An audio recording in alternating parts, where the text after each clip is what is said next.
Thanks for tuning back in, dudes. So top 12, part number 2 in the video series. So we're going to talk about the favorite weapons that I like to use for Destiny speed killing and why I think they're god rolls for the situations that I put myself into. So here we go with number 8. Old Misfit. So there's a lot of combinations you can get with Misfit. There's like Zen Moment Rampage, there's kill clip options, a ton of different variations you can get. But anytime I can get Grave Robber in Rampage or Grave Robber in kill clip, I'm going to take that role always because it transforms the weapon into a close range and a mid-range weapon automatically just by having those perks. And with the Rampage on, you can stay inside on the enemy, and then anytime you got to reload, if you can't get the reload off fast enough, you have a chance of getting that melee reload to keep the Rampage procced even longer, especially when you're doing CQC combat, hip fire combat, things like that. The Flared Magwell adds a level of stability to this weapon that is just way better than every other stability perk you can have with it, and it gives you that little bit of reload speed, and then it's Masterwork stability, so it's a freaking laser beam. Dust.D2 scope is the scope you want to get for it. That's what keeps it going laser beam right when you hold the trigger. By having the Flared Magwell stability and the stability Masterwork, it makes it to where the gun doesn't kick right when you start pulling the trigger, so you don't really have to adjust it at all. You just point and shoot, and it doesn't kick out of the spot. You can just spray down enemies with the Rampage that's constantly being procced with this weapon. It's way more accurate than Valkadon. That's why it's a spot ahead of Valkadon, because that's sole reason. It just freaking melts, especially in strikes when you have waves and waves of ads coming towards you.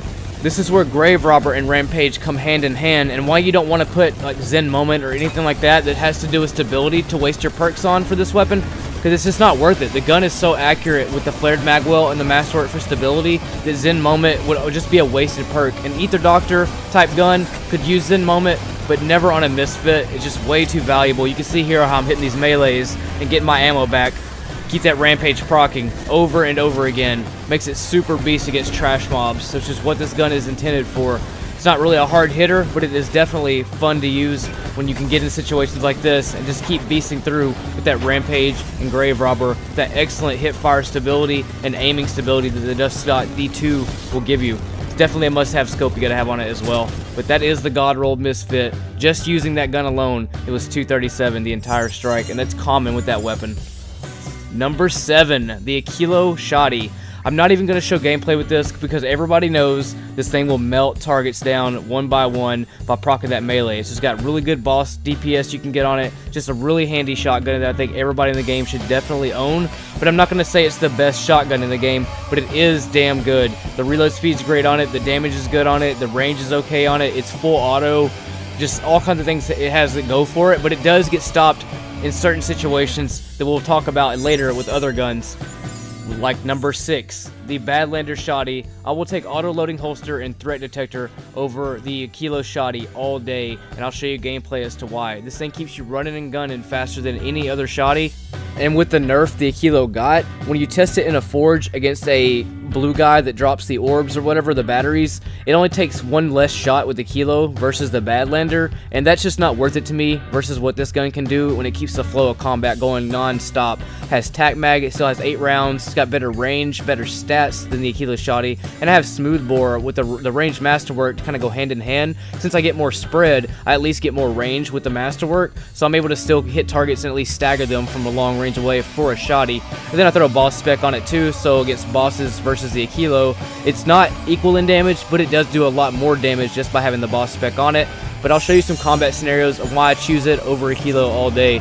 So right here, you walk up into a guy in here, and you don't have to worry about reloading your shotgun ever. You can bump into people like this all day, grab these batteries and throw them in, and not have to hit reload one time, and this gun just stays ready.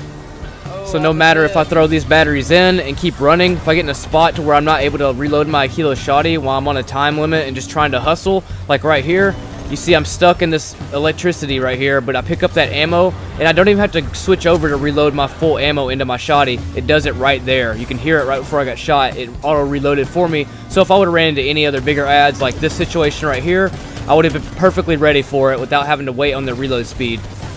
And when it comes to running and gunning the entire time, you definitely want to have that over the damage, the extra damage that Aquila will give you. Though it is cool and extra damage, the benefits don't outweigh what this does. I can be in any situation and not have time to ever reload my gun and just keep moving without having to pause at all. Like right here, this is what it would look like if I had the Aquila on. To stop right here and reload 8 shells, when I could just like stop reloading, go ahead and pick the battery up, and bam, auto-loading. 8 rounds already in there, ready to run into whoever. If I'm a surprise attacked by this dude right here, I still have that. It just increases my chance of survival so much more than Aquila Shotty will do, or any Shotty for that matter. There's no other Shotty that can get a better roll and have the same like rate of fire and just different things like that. The reload naturally is great. Watch this situation right here. Don't have time to reload. Maybe I missed a shot. Oh crap, they're charging at me now. What do? Oh, I got auto-loading holster. Bam, get out of my face, bro. And because of the auto-loading holster and the threat detector accuracy, I can just stay in the fight without having to wait, pause, reload my shells just to jump back into the fight. I can keep circling around. And you can see right there that the game didn't let me pick the battery up, so it forced me to have to go back in. But it doesn't matter. I didn't have to stop one time. I was able to still go. And that extra damage that the kilo gives me just isn't worth what I can still do with this. Another situation here. Blow all these dudes up. No time to reload. Hop out. Pick the battery up. All 8 are reloaded back in, so I'll hop right back in the fight again. There's no pause time. I just keep going.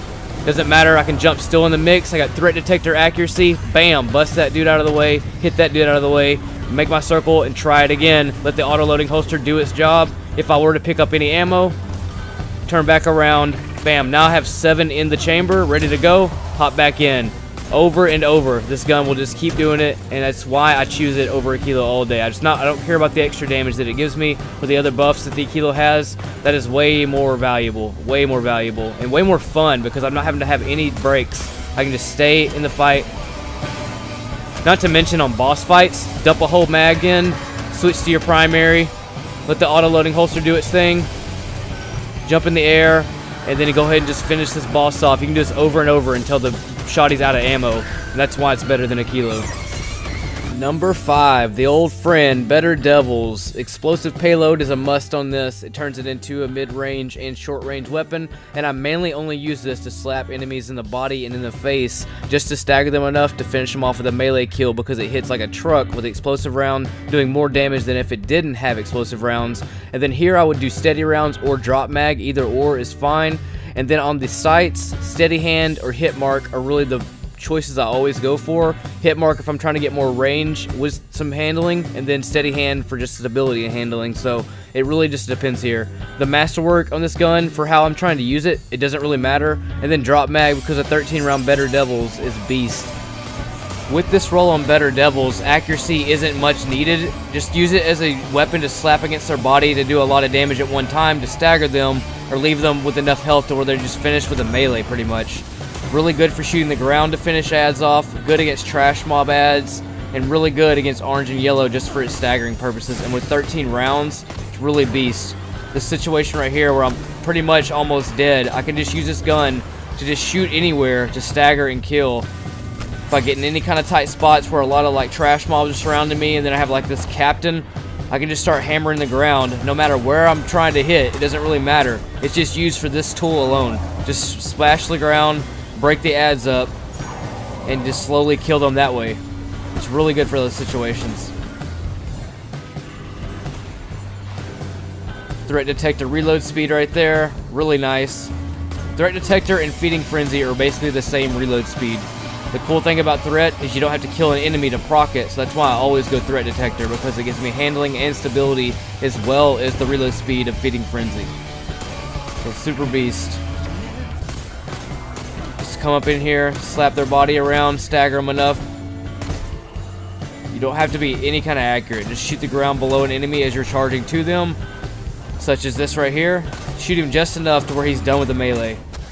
And that's the huge benefit you get out of speed kill weapons, because you have much bigger aura of target to hit. You don't have to be nearly as accurate. You can just keep running and gunning over and over again. You have wall damage, you have ground damage, body, head damage, and even if you need that little oomph in the boss damage part, just bust this dude up and be able to finish him in the last 3 seconds, so you don't waste your little forwards, man. But that's pretty much it, dudes. Thanks for tuning in and watching this. I will holler at y'all on the next one in part 3, where we'll go over more situations and different reasons of why I think they're god rolls for speed killing and the way that I use them. And I'll catch y'all next time, dudes, in space.